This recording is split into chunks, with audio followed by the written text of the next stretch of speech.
Avoidant, or just not interested? Here's how to tell. Imagine being handed two identical keys and being told that one unlocks the door to understanding while the other leads you deeper into confusion. They look the same, they feel the same, yet choosing the wrong one changes everything. That's exactly what happens when you're trying to figure out whether someone is avoidant or simply not interested. From the outside, both situations can feel almost identical. The delayed replies, the emotional distance, the inconsistency, the moments of connection followed by unexplained withdrawal. And because the signs overlap so much, people often spend months or even years trying to solve a mystery that seems impossible to crack. Tonight, we're going to pull those two keys apart piece by piece and expose the differences most people never notice. Because once you understand what you're really looking at, a lot of confusion suddenly begins making sense. And if you've ever found yourself replaying conversations at midnight, analyzing mixed signals, and trying to understand the psychology behind why people pull away, make sure you're subscribed.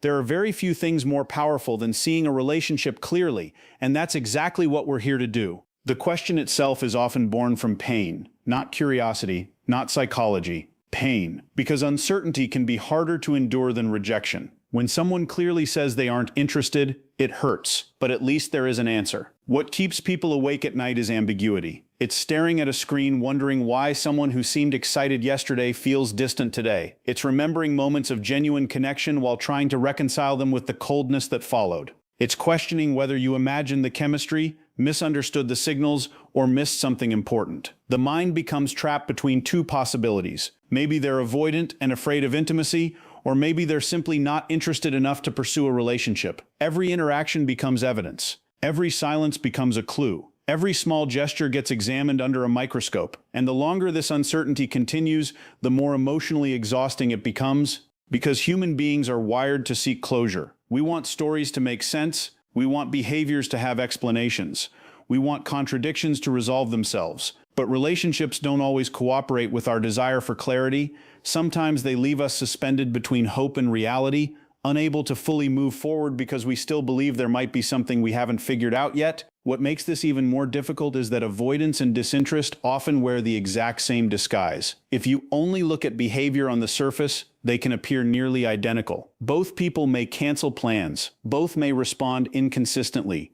Both may create emotional distance. Both may leave you feeling confused about where you stand. This is where so many people get stuck. They assume that behavior alone tells the whole story. But behavior is only the visible part of the equation. Two people can perform the exact same action for completely different reasons. Imagine two individuals standing outside the same door.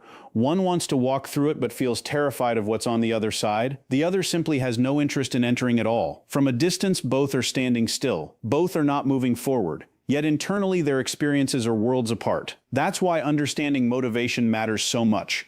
The avoidant may be struggling with fear, vulnerability, emotional exposure, or the loss of independence. The uninterested person may simply lack enough investment to move closer. The outcome can look similar, but the emotional forces driving that outcome are entirely different. Unfortunately, when we're emotionally attached, we tend to focus on what someone is doing rather than why they're doing it. And that is where confusion begins multiplying. In fact, one of the most dangerous assumptions people make is assuming someone must be avoidant simply because rejection feels too painful to accept. This is an uncomfortable truth, but it's one that deserves attention. When we deeply want a connection to work, our minds naturally search for explanations that preserve hope. If someone is avoidant, then perhaps they still care. If they're avoidant, perhaps the feelings are there but hidden beneath fear. If they're avoidant, maybe patience and understanding will eventually lead to a breakthrough. Notice what all those possibilities have in common. They leave the door open. They allow hope to survive. And hope can be beautiful. But hope can also become a trap when it prevents us from seeing reality clearly. Sometimes the label avoidant becomes an emotional lifeline because it hurts less than considering the alternative.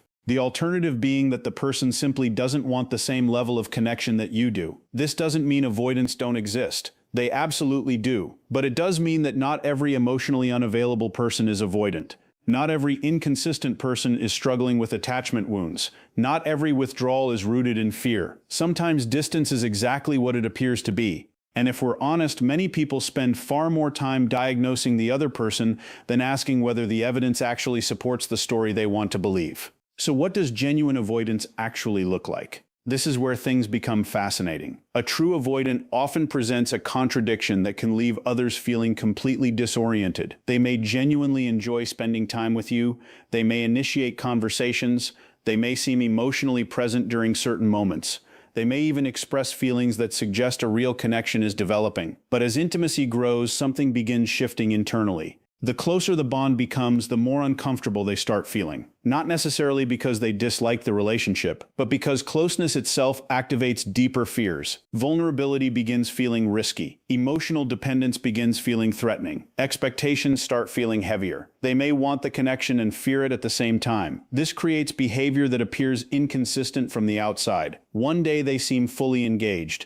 The next day they pull away. One moment they move closer. The next moment they create distance. This isn't usually a calculated strategy. It's often the visible result of an invisible struggle happening beneath the surface. The avoidant isn't simply deciding whether they like you. They're wrestling with what intimacy means to them, and that's why their actions can feel so contradictory. The internal push-pull of an avoidant is what separates them from someone who is merely uninterested. Picture a person standing with one foot on the gas and one foot on the brake. They want movement, but they also fear it. They crave connection, but they fear what connection demands. They enjoy closeness, yet too much closeness triggers discomfort. This creates a pattern that often confuses everyone involved, including the avoidant themselves. They may miss someone while actively creating distance. They may think about the relationship while pretending not to care. They may long for intimacy while simultaneously sabotaging opportunities for it. To the person on the receiving end, this can feel maddening. The signals seem mixed because the emotions themselves are mixed. There is genuine internal conflict. There is tension. There is struggle. And that struggle often leaks into their behavior in subtle ways. The key thing to understand is that avoidance is not simply the absence of interest. It is often the presence of conflicting interest, a battle between desire and fear, a war between connection and self-protection. And as we continue, we're going to explore the critical differences that reveal whether you're dealing with someone caught in that battle or someone who simply never stepped onto the battlefield in the first place. And that battlefield is where one of the most revealing differences begins to emerge. If you want to understand whether someone is avoidant or simply not interested, stop looking only at their moments of distance and start looking for evidence of effort. Not grand gestures, not dramatic declarations. Effort. Because effort has a way of exposing what feelings alone cannot. An avoidant may struggle with intimacy, but despite that struggle, traces of investment often remain visible. They may reach out after pulling away. They may check in unexpectedly. They may make attempts to reconnect after periods of distance.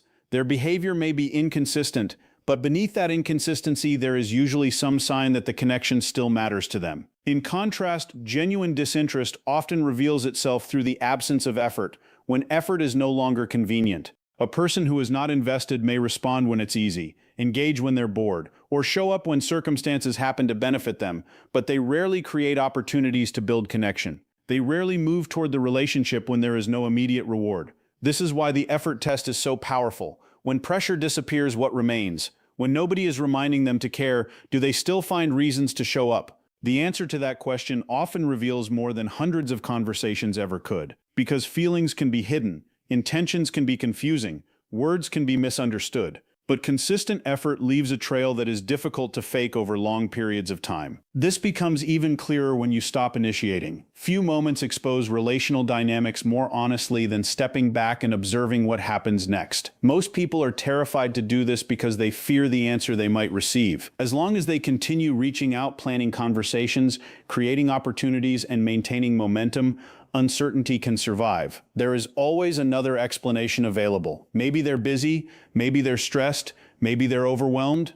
But when you stop carrying the entire connection, something important becomes visible. The relationship begins revealing its natural direction. An avoidant may initially enjoy the reduction in pressure, they may feel relief, they may take space, but often, after enough distance, something begins pulling at them internally. They notice the absence. They become aware that the connection isn't simply waiting for them indefinitely. They may not respond immediately, and they may not respond perfectly, but signs of curiosity often emerge. The connection still occupies space in their mind. Someone who is simply uninterested tends to produce a different result. When you stop initiating, the relationship often doesn't weaken, it simply ends. Not because they're making a dramatic statement, not because they're angry, because there was never enough investment to sustain movement in the first place. This distinction is painful but important. One person may be struggling with closeness, the other may simply be comfortable with permanent distance. The reason this difference matters so much is because fear and indifference can look remarkably similar from the outside while feeling completely different beneath the surface. Fear contains energy. Indifference does not. Think about that for a moment. Fear is active, fear wrestles, fear hesitates, fear overthinks. Fear creates internal tension. A fearful person may move away, but part of them is still emotionally engaged with the situation. Their mind remains involved. Their emotions remain involved. The relationship still matters enough to activate something within them. Indifference is different. Indifference is quiet. It doesn't wrestle. It doesn't struggle. It doesn't spend much energy debating possibilities. This is why many people sense mixed signals from avoidance. Mixed signals often come from mixed emotions. The avoidant wants closeness and fears it simultaneously. The resulting behavior becomes contradictory because the internal experience itself is contradictory. Someone who is genuinely uninterested often sends a different kind of signal. It may still be confusing at times, but beneath the confusion there is usually a lack of emotional investment. There is no internal war taking place, no constant push and pull, no visible tension between desire and withdrawal. And once you begin understanding this distinction, you start paying attention not only to what someone does, but to the emotional energy surrounding what they do. Unfortunately, mixed signals themselves can become one of the biggest traps people fall into. Many assume mixed signals automatically indicate deep hidden feelings. They believe inconsistency must mean emotional conflict, but that assumption isn't always true. Mixed signals can emerge for many different reasons. An avoidant may send mixed signals because they genuinely feel torn between connection and self-protection. A disinterested person may send mixed signals because they enjoy attention without wanting commitment. Another person may send mixed signals because they haven't figured out what they want. Someone else may send mixed signals because they dislike confrontation and avoid giving direct answers. This is why focusing exclusively on confusing behavior can lead you in circles for months. Confusion itself is not evidence, it is merely a symptom. The real question is what pattern exists underneath the confusion. When you zoom out and observe the relationship over time, does the person consistently find their way back toward connection despite their struggles? Or do they consistently drift further away whenever effort becomes necessary? One pattern suggests internal conflict. The other suggests insufficient investment. The distinction is subtle, but once you see it, it becomes difficult to ignore. Perhaps the most overlooked clue of all lies in consistency. Not consistency of behavior, but consistency of intention. This is where so many people make mistakes because they expect avoidance to behave consistently. In reality, avoidants are often inconsistent precisely because they are struggling with competing desires. What remains surprisingly consistent, however, is the underlying presence of the relationship in their emotional world. They may pull away, but they often remain connected to the story. They may need space, but they continue circling back. They may disappear temporarily, but traces of investment continue appearing over time. Someone who is genuinely uninterested often displays the opposite pattern. Their behavior may occasionally seem attentive, but their overall direction remains remarkably consistent. The relationship never becomes a meaningful priority, their investment never significantly deepens. Their effort never evolves. Their attention comes and goes based on convenience rather than emotional attachment. This is why patterns matter more than isolated moments. Anyone can appear interested for a day. Anyone can appear distant for a week. The truth usually reveals itself through repetition, through what happens again and again when circumstances change, through the emotional fingerprints someone leaves behind over time. And as we continue this journey, we're about to explore one of the most revealing situations of all, the moment deeper emotions enter the conversation and both avoidance and disinterest are forced to reveal their true nature. And those emotional fingerprints become impossible to ignore when deeper conversations finally arrive. There comes a moment in nearly every meaningful connection when surface-level interaction is no longer enough. Someone expresses vulnerability, someone asks for clarity, someone shares how they feel. Someone gently opens a door into a more emotionally intimate space. What happens next can tell you a tremendous amount about whether you're dealing with avoidance or disinterest. An avoidant may become uncomfortable. They may withdraw.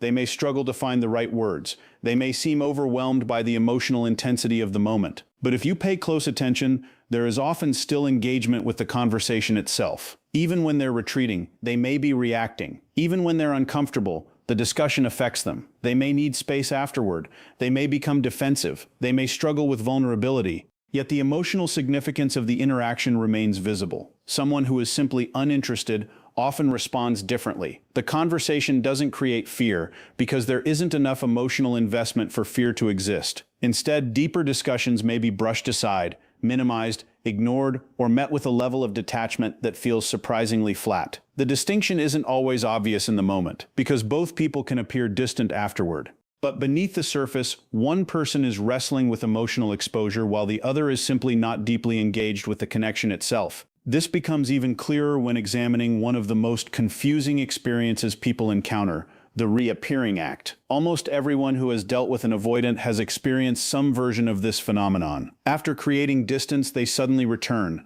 After pulling away, they reach out. After seeming emotionally unavailable, they appear again with warmth, curiosity, or renewed interest. To someone trying to understand the relationship, this can feel incredibly validating.